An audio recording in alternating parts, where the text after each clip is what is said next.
Tem talento goiano brilhando no Brasil. É isso mesmo. Mais um goiano brilhando no Brasil, graças ao seu talento.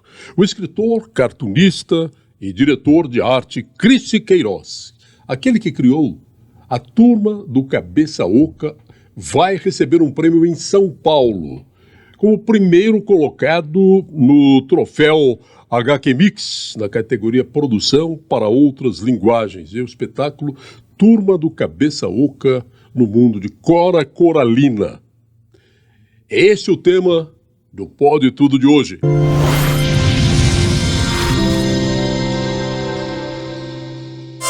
Apoio Coldtrack Rastreamento. Seu carro na palma da mão. Cristi Queiroz, é um prazer te receber aqui. Muito obrigado por ter aceitado o meu convite. Obrigado, eu que agradeço. Muito bom estar aqui junto com você, depois de tanto tempo, né? Já nos entrevistamos em outros carnavais, em outros estados da vida. Mas é bom receber você aqui no momento em que você está sendo homenageado pelo Brasil, recebendo um prêmio desse. A gente vai falar do prêmio, mas temos que falar da sua história, né? Claro. Hoje, a Cabeça Oca é um personagem significativo e você tem uma presença diária no mais lido jornal aqui do estado, que é o Popular. Né? Sim. E como é que você conseguiu esse espaço? Vamos começar da história do Cabeça Oca, que é o seu primeiro personagem. Então, o Cabeça Oca, eu criei muito antes de começar a publicar em jornais. Né? Eu criei o Cabeça Oca com 5 anos. Eu amava ouvir histórias e desenhar. E fazia isso com os personagens que eu conhecia. Eram os personagens da Turma da Mônica, da Disney, os personagens que tinham nos livros que eu ganhava, nas histórias em quadrinhos que eu recebia. Então, eu recortava figuras, colava em folhas de papel, contava ali em casa histórias que eu inventava, até que aos 5 anos de idade... 5 anos? 5 anos... Precoce, hein, amigo? Eu fui para frente do espelho lá de casa, preguei uma folha no espelho e fiquei me olhando. Eu falei, eu vou criar um personagem para parar de contar a história com os outros. Eu vou contar com esse personagem.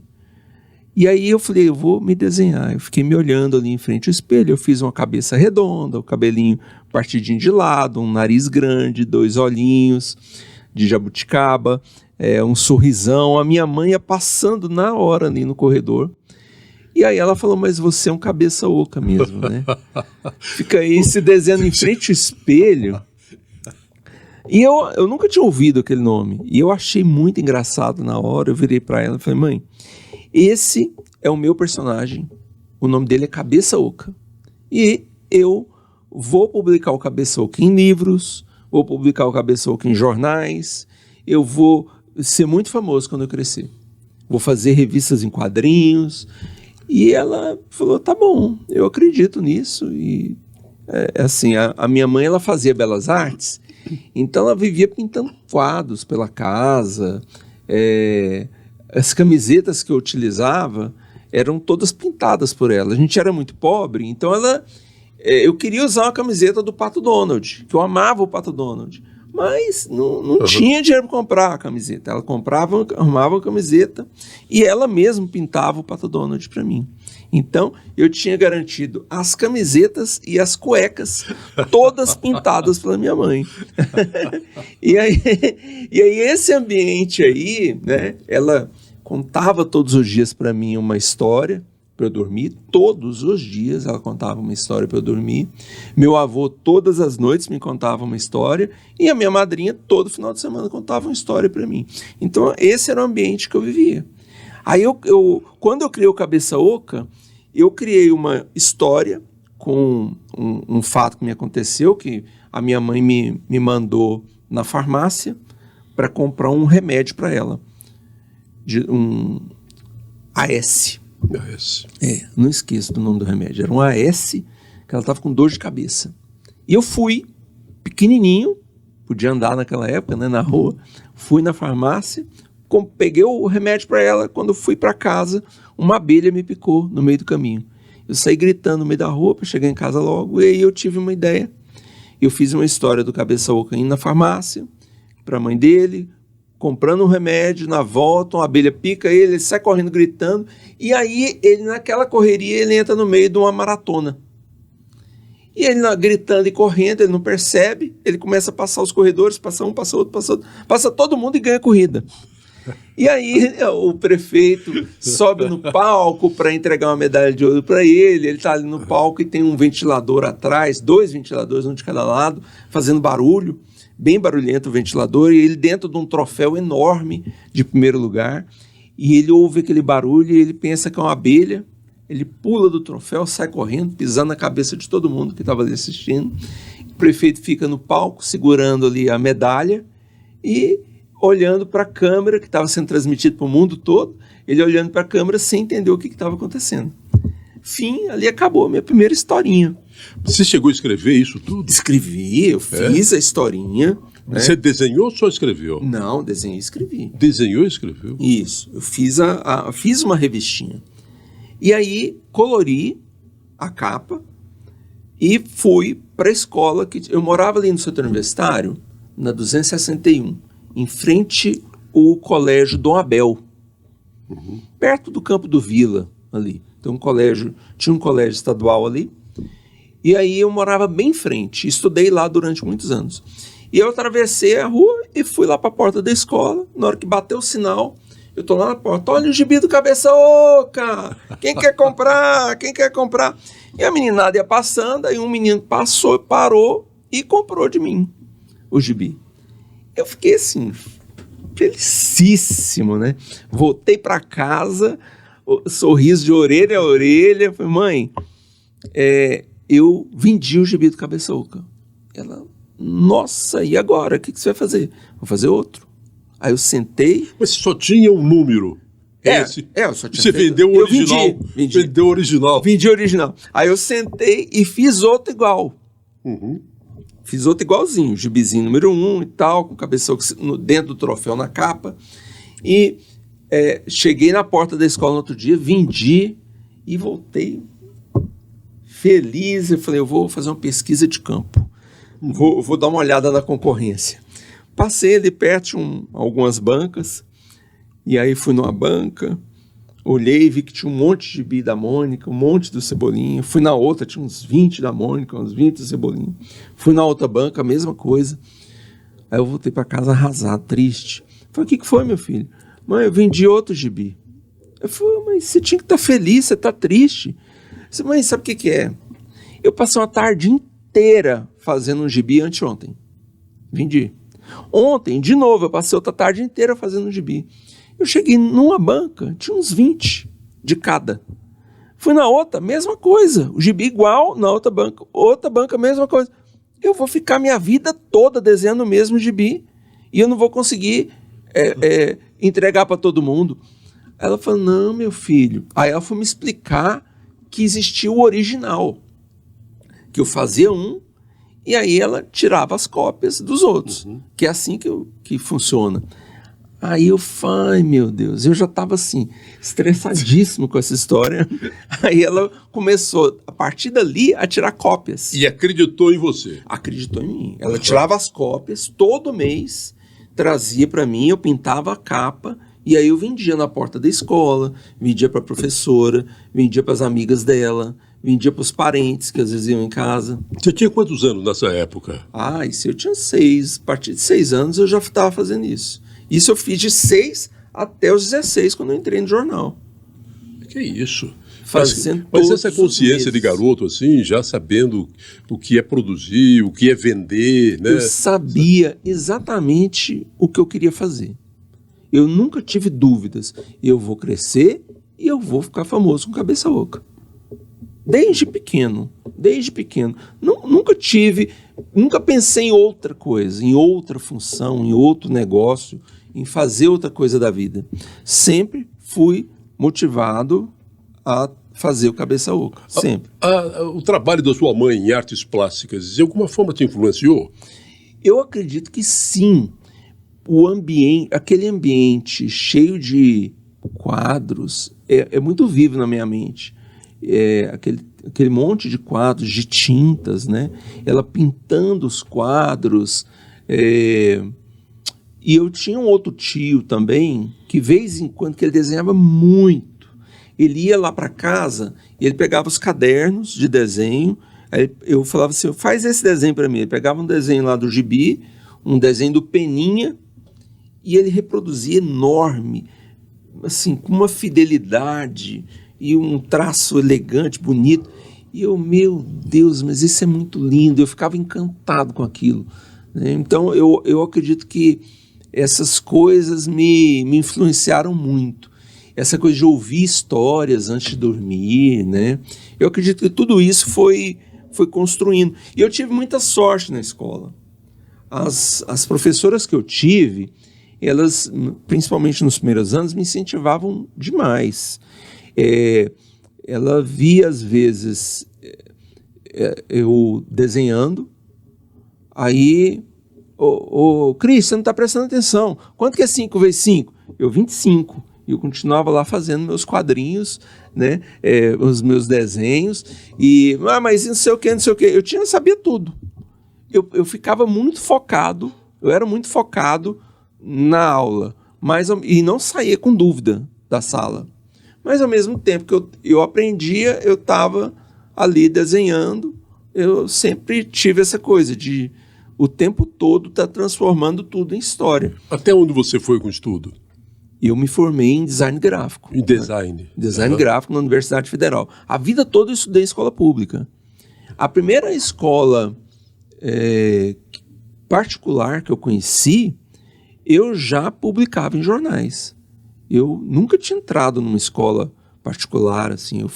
Entrei como convidado, já como autor de histórias em quadrinhos. Então, você já veio encaminhado na carreira, não teve nem dúvida na hora de escolher o curso superior, né? Não tive. Mas o curso eu já fiz, eu já tinha entrado no jornal. Porque eu entrei no Popular com 16 anos. Eu fui no jornal... Você lembra do Reinaldo Rocha? Sim, trabalhamos juntos. Trabalhamos lá, aonde? Lá na CBN. Na CBN? CBN. Quando ele deixou o jornal, ele foi para a CBN como comentarista. Eu era o coordenador de jornalismo da Jame Câmara, do setor de rádio. Sim. Então trabalhamos juntos lá. Então, eu conheci o Reinaldo, ele como editor. Quando eu fui ao jornal... Eu fui ali mais ou menos outubro de 1989, um mês antes da minha primeira publicação. E eu levei uma pasta cheia de gibis, né, do Cabeça Oca. Cheguei lá na hora do almoço e eu disse que eu era sobrinho dele. Tinha um guarda lá na porta, ele ficou me olhando assim, eu falei, eu sou sobrinho dele, eu quero falar com ele. E eu fui pensando, na hora do almoço não vai ter ninguém lá, né? É a minha chance de entrar e esperar ele. Olha, mas foi perfeito, meu plano, assim, dos mais humilde, e deu certo. Eu cheguei na porta, aí o guardinha deixou eu entrar, eu entrei, subi ali as escadas, de repente eu já dei de frente com redação. A redação do jornal é antes da TV, né? Então, eu cheguei ali... redação. Eu falei, nossa, é aqui. Aí eu entrei, na hora que eu entrei, eu já olhei para o lado e vi, tinha uma sala, era à direita a sala, e aí a salinha com escrito editor-chefe. Eu falei, é aqui? Entrei, estava aberta, e sentei. Abri minha pasta, tirei os gibis todos que eu tinha levado e coloquei na mesa dele. E a mesa dele estava cheia de pilhas de papel. Eu falei, para que esse tanto de coisa aqui? Eu fui tirando tudo, tirei tudo. Tudo que tinha na mesa dele. Pus no chão, empilhei tudo e enchi dos meus gibis. Isso é a hora do almoço. Ele chegou 3h. 3h ele chegou, eu estava faminto, morrendo de fome. 3h ele chegou, e aí ele entrou, ele levou um susto. Ele olhou para o lado, eu estava sentado esperando, e ele olhou para a mesa, olhou para mim e falou assim, o que está acontecendo? Eu fui contar, olha, eu vim aqui para te mostrar o meu trabalho, eu tenho 16 anos, e eu falei que eu era seu sobrinho, porque eu acho que você não ia me receber, porque eu tenho 16 anos. Mas eu queria que o senhor avaliasse meus desenhos, os meus gibis. Minha mãe insistiu demais para trazer aqui. E ela disse que se você avaliasse, você ia me dizer o que fazer, para onde ir. E ele começou a pegar, folhear os meus gibis ali. Ele falou, nossa, mas você escreve essas histórias? Sim. E quem que desenha? Não, sou eu que desenho. Aí ele, você desenha também? Também. Aí ele continuou folheando. Mas você escreve tudo? Sim. Mas você copia da onde? Eu falei, não, eu que escrevo. E o desenho, você copia da onde? Eu falei, não, é desenho meu. Eu escrevo e desenho. E começou a folhear com mais cuidado, começou a rir. Aí pegou um outro, folheou, começou a fazer as perguntas. E de repente ele virou para mim e falou assim, você falou que tem 16 anos? Sim. Qual que é o seu sonho? Aí eu virei para ele e falei assim, olha, o meu sonho é publicar livros, publicar revistas em quadrinhos com cabeça oca, publicar tiras em jornais, porque meu avô era assinante do Jornal Popular, e eu recortava as tiras, eu achava lindo, recortava as tirinhas e colava em folhas e fazia álbuns, né? Colocava dentro do plástico e ia fazendo ali meus álbuns. Eu achava lindo as tiras. Eu falei assim, então eu coleciono as tiras e eu tenho um sonho de publicar tira também. Ele falou assim, é mesmo? É mesmo. Eu falei assim, olha, então você vai estrear no maior jornal do estado de Goiás, no Jornal Popular. Eu falei, como assim? Ele falou, você não quer não? Eu falei, não, é que eu vim aqui para você dizer para mim o que você achava do que eu faço e tal. E você está dizendo que eu vou publicar no jornal já? Você vai me contratar? Não, você está contratado se você quiser. Se você não quiser, tá tudo certo, tá tudo bem. Você quer? Eu falei, claro que eu quero. Aí eu falei assim, quando é que eu começo a publicar? Quando? Amanhã?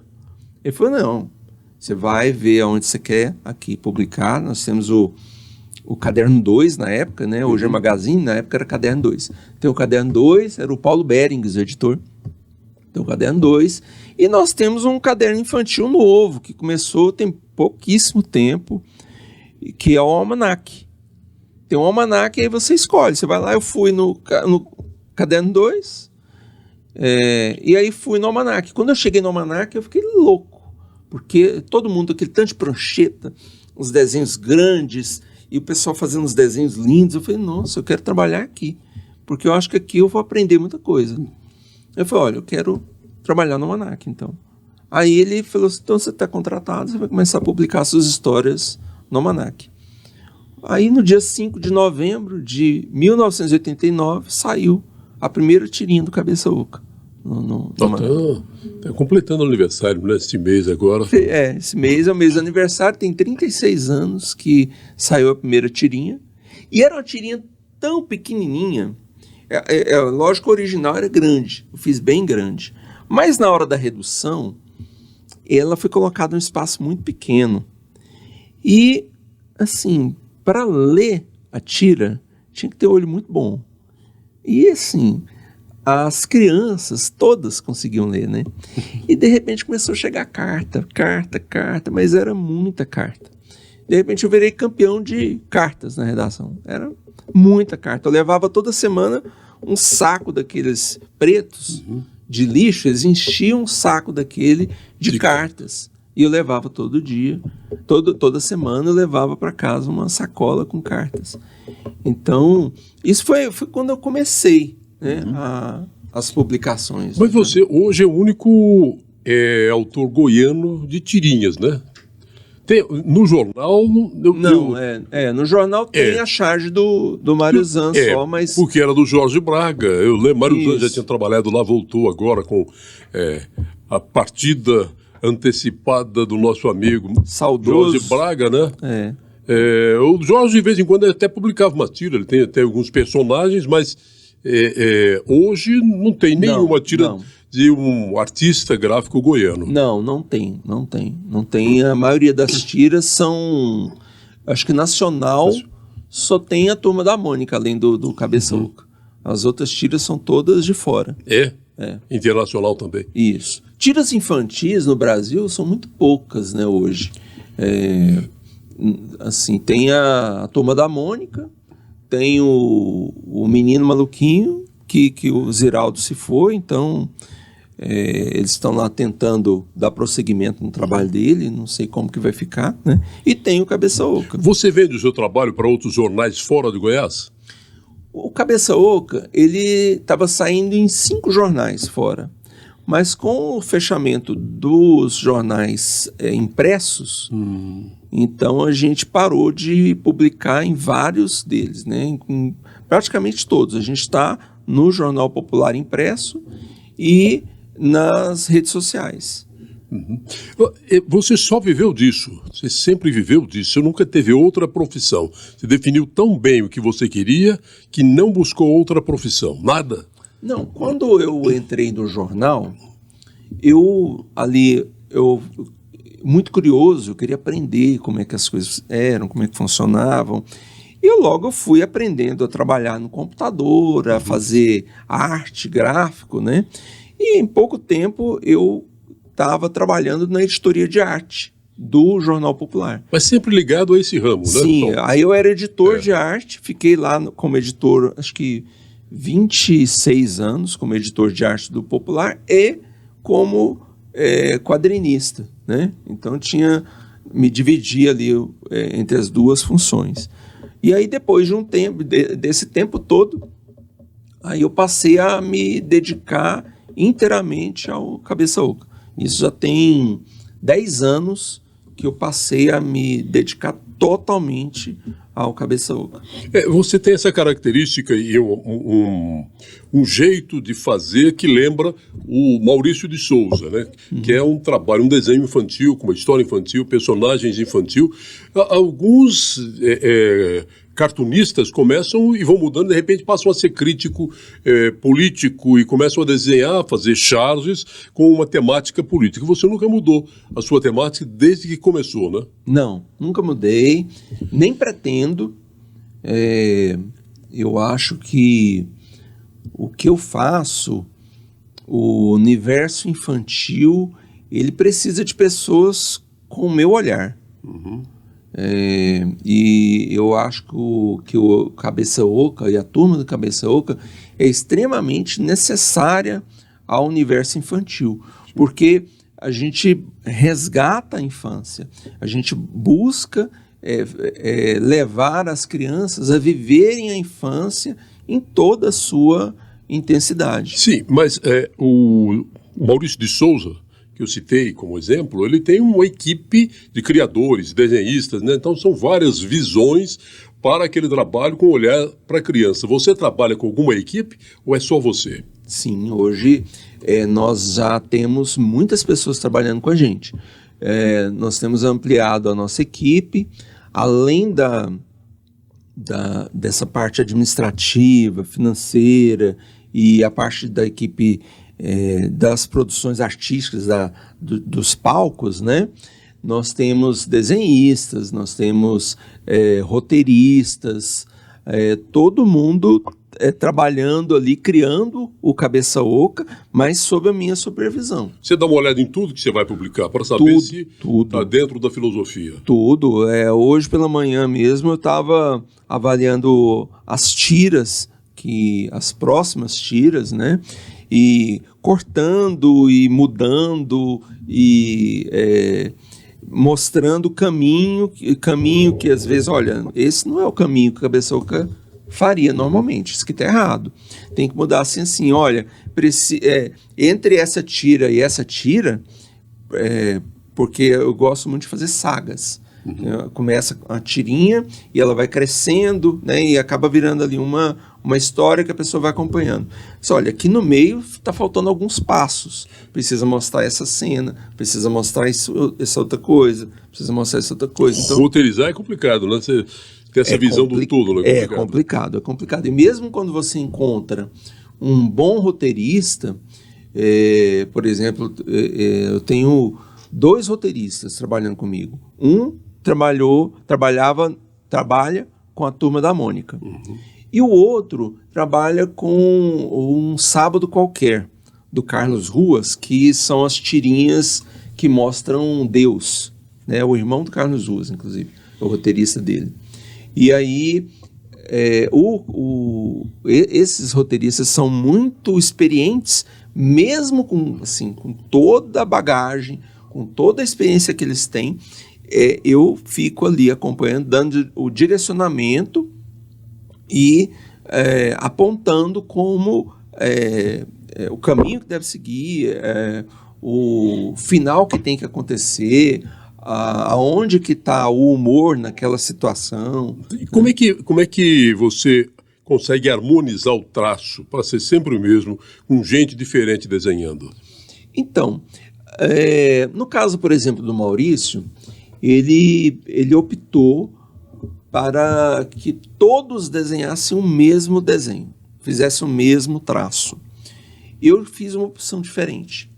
A minha opção eu quero que a pessoa mantenha o desenho dela, ou mantenha o traço dela com o meu desenho, com os principais traços do personagem. Por exemplo, o Cabeça Oca tem a cabeça redonda, tem o cabelo partido de lado e tem um nariz em oval. Uma pessoa não vai desenhar um Cabeça Oca com o nariz pequenininho, ou com cabelo loiro, né? A pessoa vai seguir os traços principais do personagem. Então, acaba isso criando uma dinâmica interessante, porque ficam vários traços, né? De autores diferentes, mantendo ali os traços macros, né, do personagem. Quando você era criança, você começou a desenhar, aquela cabeça de criança é uma cabeça fantasiosa, ela vê tudo diferente, né? Olha para o céu, vê as nuvens e começa a enxergar desenho nas relações sociais, ela percebe de uma outra forma, quando você é criança. Mas você continuou desenhando criança, com histórias de criança, depois de adulto. Onde está a sua inspiração? Então, eu continuo, eu procuro manter contato com aquele menino que foi na farmácia comprar um remédio, foi picado e saiu correndo e imaginou entrar no meio de uma corrida e ganhar a corrida, porque ele foi impulsionado ali, teve um antidoping, né, que é uma picada da abelha, impulsionou ele ali a vitória, né?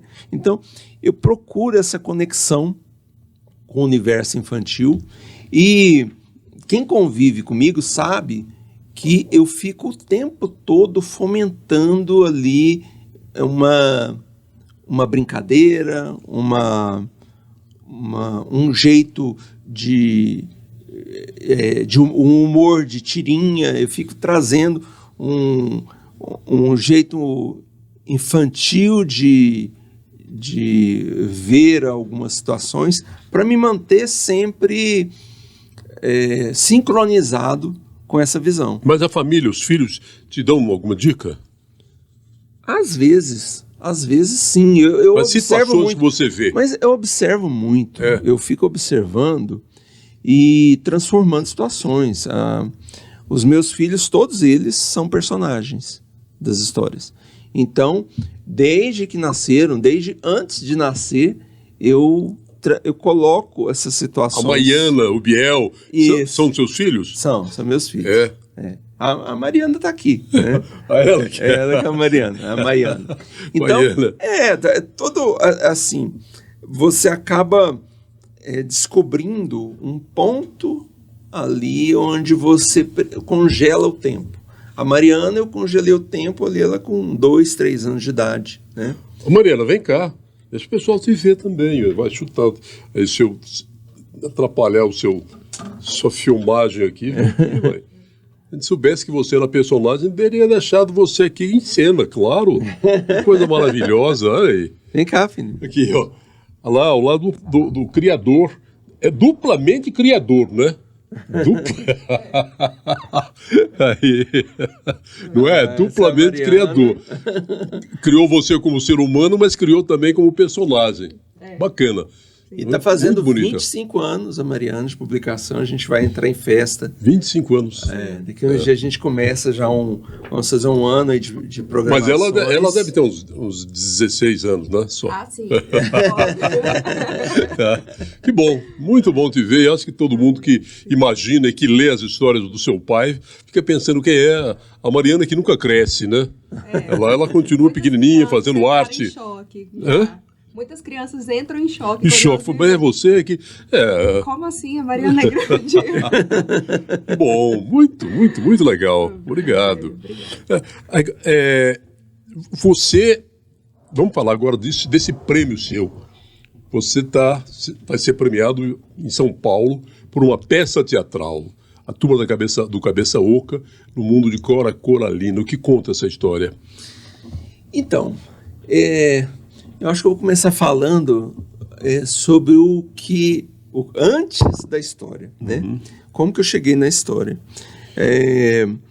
Eu sempre fiz muitas visitas em escolas e sempre conversei muito com as crianças, né?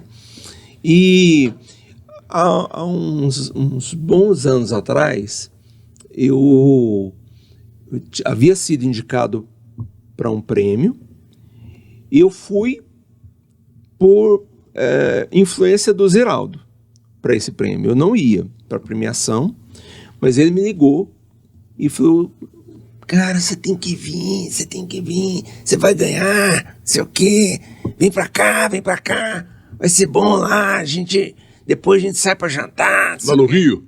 Em São Paulo. São Paulo. Vamos, a gente encontra lá. Aí eu fiquei assim, falei, tá bom, eu vou. Eu fui. Falei, vai que eu ganho mesmo, né? Aí quando cheguei lá, falei assim, quer saber, já tô aqui, o importante é que eu vim, vou curtir e tal. E aí na hora do prêmio, não ganhei. Quem ganhou foi o Pequeno Vampiro. E o Pequeno Vampiro era um livro europeu que ganhou, inclusive. E aí tudo bem, tudo certo, né? Para mim, eu não fiquei chateado com aquilo na hora e tal. Aí teve uma festa com todo mundo que tinha participado ali do prêmio.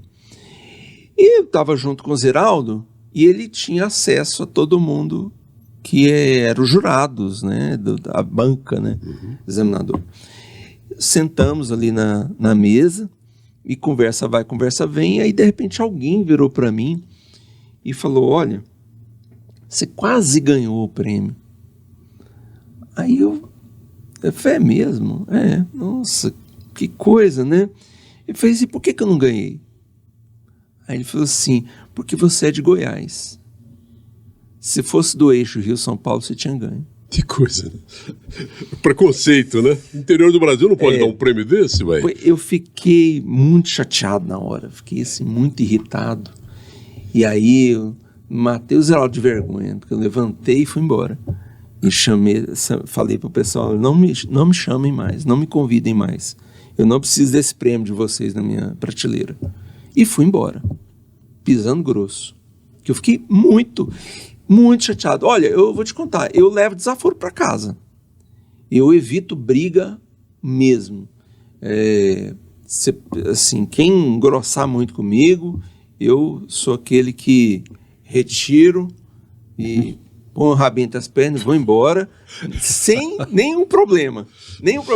Mas nesse dia, né? Rapaz, foi um sentimento tão estranho. O sangue goiano falou mais alto. Mas subiu quando falou porque eu era de Goiás. Cara, aquilo ali me deixou muito nervoso. E aí eu fui embora e eu fiquei pensando, cara, eu tenho todo esse talento para desenhar, para escrever. E eu chego aqui, eu tenho que ouvir um negócio desse sobre Goiás, eu preciso fazer alguma coisa. Se eu não usar esse meu talento para alguma coisa, para que eu vim? Para que eu tô aqui? Eu preciso usar esse meu talento para algum benefício, para o meu estado, para a história do meu estado. E eu fiquei muito pensativo, eu vim no voo pensando nisso, cheguei e fiquei pensando nisso. E aí me deu um clique, eu falei, já sei, eu vou escrever uma história do Cabeça Oca encontrando pessoa mais importante do Estado, na minha cabeça, no meu modo de pensar, Cora Coralina. É a pessoa mais importante da nossa história. Não consigo pensar em outra. Então eu vou fazer um encontro dos dois. Eu não tinha nenhum livro literário até então. Todos os meus livros que eu já tinha publicado, eu tinha alguns, hoje eu tenho quase 60 publicados. Na época, eu devia ter uns 5, 6 livros publicados, todos de quadrinhos. E eu fui escrever do meu jeito, né? Escrevi a história, publiquei o livro. No ano seguinte, eu ganhei o prêmio de melhor livro infantil, com Cabeça Oca no Mundo, de Cora Coralina. Alguns anos depois, resolvi fazer uma adaptação para o espetáculo, para os palcos. Fiz o espetáculo Cabeça Oca no Mundo, de Cora Coralina. Foi o primeiro espetáculo nosso em 2016.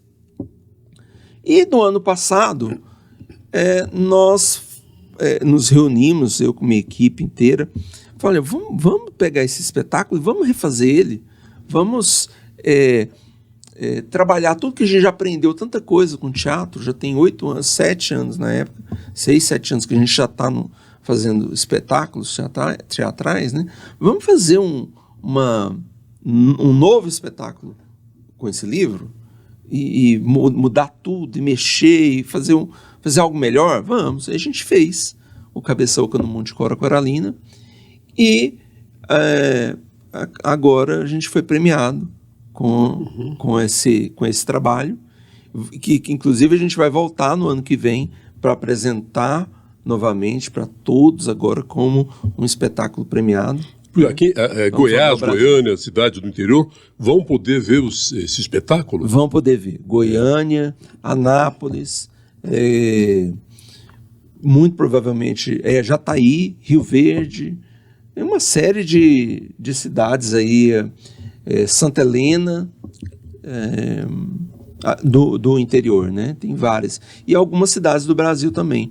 Salvador, a gente está negociando com outras aí. Se tudo você se expandiu de tal forma que você tem hoje catálogo escolar, né? Olha que coisa bacana. Catálogo escolar, todo ilustrado, né? Muito, muito, muito interessante, muito bacana. A gente tem uma equipe pedagógica, que as escolas, elas adotam os livros, a nossa equipe pedagógica orienta como trabalhar. E um calendário também. A sua produção vai se ampliando de tal forma que é um calendário de 2026. Olha que bacana. Esse material nós entregamos para os professores, para os coordenadores de escola, secretários de educação, né? Uma coisa que é muito reclamada, principalmente por quem começa em artes, né, é apoio. Você teve algum tipo de apoio, de projetos ou de alguma secretaria, alguém que olhasse você e falou assim, esse menino tem talento, a gente pode dar um empurrãozinho nele? Olha, antes de entrar no jornal, e até muito tempo depois, antes de publicar meu primeiro livro, eu tentei muito em vários lugares. E assim, encontrar apoio não é muito fácil. É complicado, eu não encontrei. Embora o meu primeiro livro, eu publiquei pela Lei de Incentivo à Cultura. Foi o primeiro livro que eu publiquei, foi pela Lei de Incentivo. Mas dizia assim, uma empresa me apoiou. Quando eu era pequeno, tinha um tio que ele me dava o dinheiro para imprimir os gibis. Né? Eu imprimia 10, 20 cópias de cada gibi, eu fazia uma propaganda da empresa dele na contracapa, e ele me dava ali R$50, tipo isso. Um dinheiro que dava para tirar as cópias. Nada mais que isso. Patrocinador você nunca teve, né? Não, nunca tive. E muito pelo contrário. Minha mãe, ela já me disse que ela meio que assim, ela me protegia de pessoas que pudessem me desanimar do meu caminho, né? Pessoas que... Porque tem muita gente que fala assim... E eu ouvi, né, de pessoas, enquanto criança, adolescente, pessoas dizer, mexe com isso não dá dinheiro, vai fazer outra coisa, né? Vai buscar outra coisa, vai estudar alguma coisa que dá futuro. Isso não dá futuro para ninguém. Dá futuro é bom, né? Não dá futuro para ninguém. Aí, né? Hoje já tem 36 anos que eu publico, 1,5 milhão de livros vendidos já quase 60 livros publicados. Espetáculos teatrais, estamos expandindo para o Brasil inteiro. Cabeçou que é publicado em 4 línguas. Temos assim a turma que cresce e deixa de acompanhar nosso trabalho, chega outra turma e começa a acompanhar e vai embora, e aí chega outra turma. Então, assim, são muitas gerações já acompanhando. Tem evento nosso que vai a avó, a mãe e a filha para tirar uma foto, pegar autógrafo, né? Então, já tem muito tempo e a minha vida toda construída em cima desse trabalho. A vantagem desse futuro que disseram que não haveria e que está provado, mais do que provado, que esse futuro existe e seria bom, como é hoje o presente, é você fazer o que gosta, ou seja, ser feliz naquilo que você escolheu fazer, né? Exatamente. Eu, desde pequeno, sabia o que eu queria, né? E quando a gente trabalha e a gente coloca todo o nosso amor naquele trabalho, as coisas, assim, é impossível não dar certo. Eu publico tirinha todo dia, há muito tempo. Então, assim, quando você vai deixando de publicar, deixando de fazer e fazendo outra coisa, aquilo vai deixando de acontecer, aquilo vai perdendo a importância na sua vida. Quando você começa a se dedicar para aquilo que você gosta, intensamente, o tempo todo dia, pensando, trabalhando, aquilo vai dar resultado. Não tem como não dar resultado. Você planta, você colhe, né? Não tem como você... Tem até aquele dizer, como é que você planta tempestade, colhe... Quem planta vento, colhe tempestade. Isso, quem planta vento, colhe tempestade. Não tem como você plantar uma manga e não colher uma manga. Então, você se dedicando àquilo que você ama, você vai ter resultado. E às vezes não vai ser o resultado que você quer, às vezes não vai ser um resultado tão grande, mas quando é um resultado, um fruto de algo que você ama, não interessa, o que interessa é que você está feliz com aquilo, né? Eu sou muito feliz com o que eu faço, sou muito feliz com o que a gente já alcançou, mas assim, você está satisfeito? Não. Você quer mais? Quero. Nós vamos agora iniciar animações, vamos fazer desenhos animados e em breve vamos para o cinema. Então, esses são os nossos planos. Vai dar certo? Não sei, mas está no nosso plano. Para mim é caminho. Eu tenho um caminho para trilhar e eu vejo tudo isso lá na frente. Se eu vou ver isso, não sei. Eu espero que sim.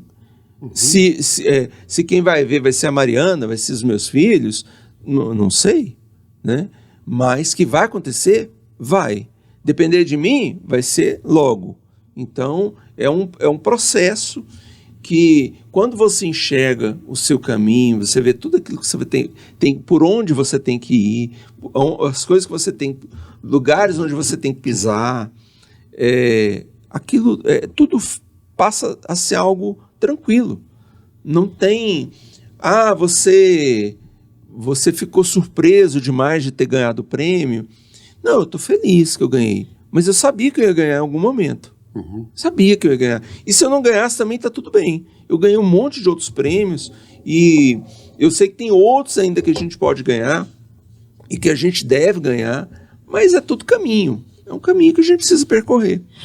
É um festival, né? É a 37ª edição do troféu HQ Mix, que ele tem como patrono o Serginho Grossman, né?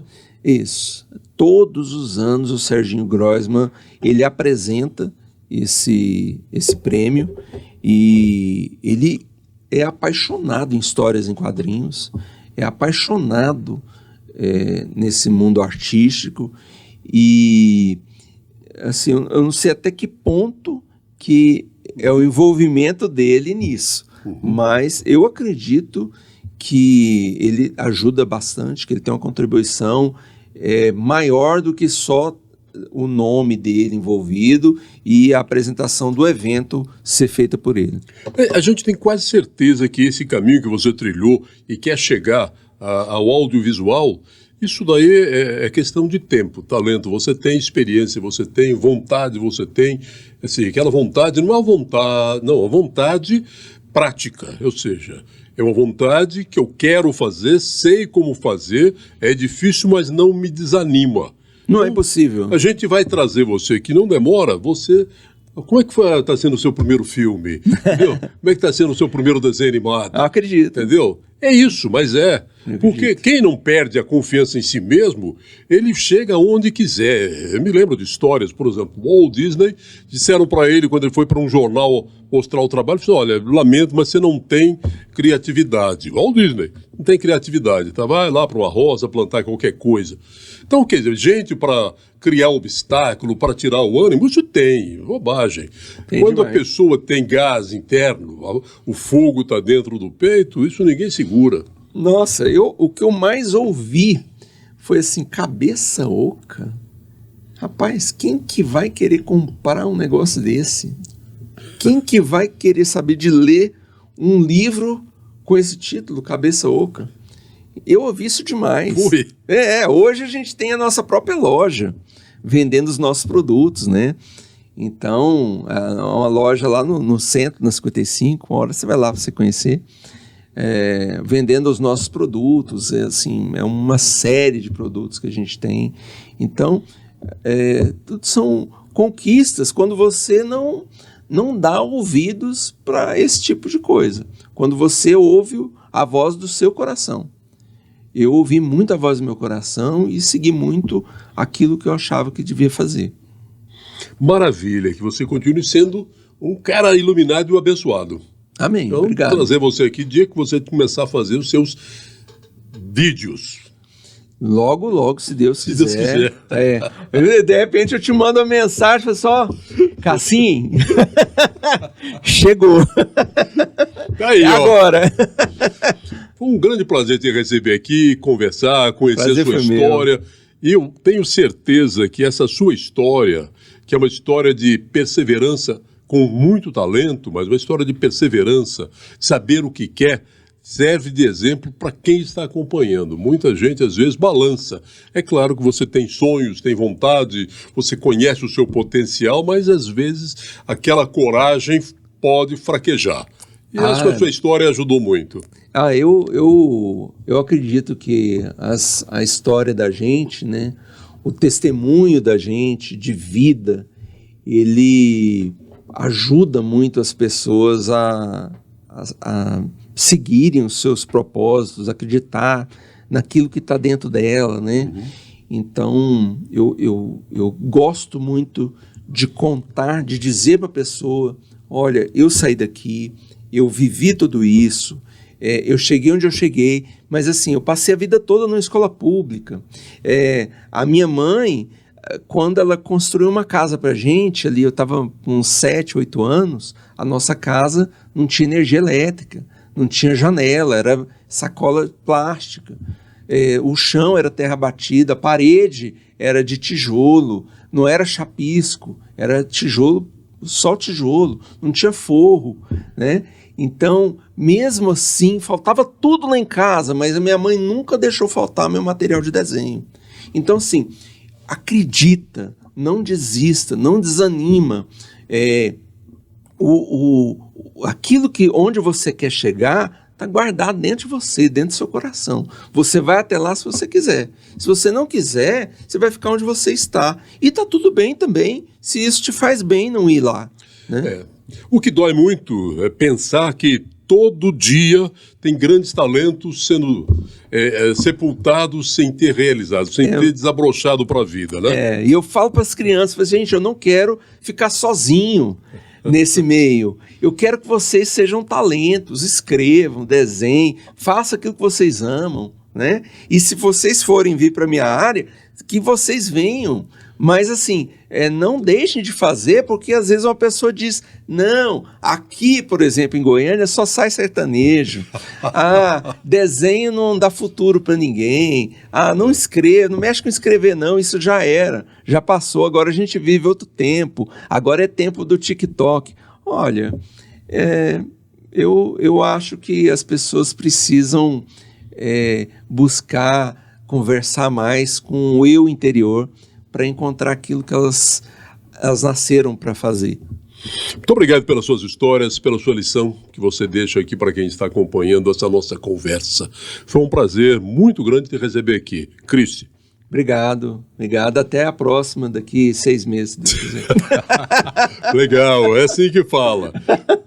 Se você gostou dessa conversa, por favor, se inscreva no canal, deixe o seu like, compartilhe. Isso ajuda a gente a conseguir apoio para produzir conteúdo. E até a próxima edição do Pode Tudo.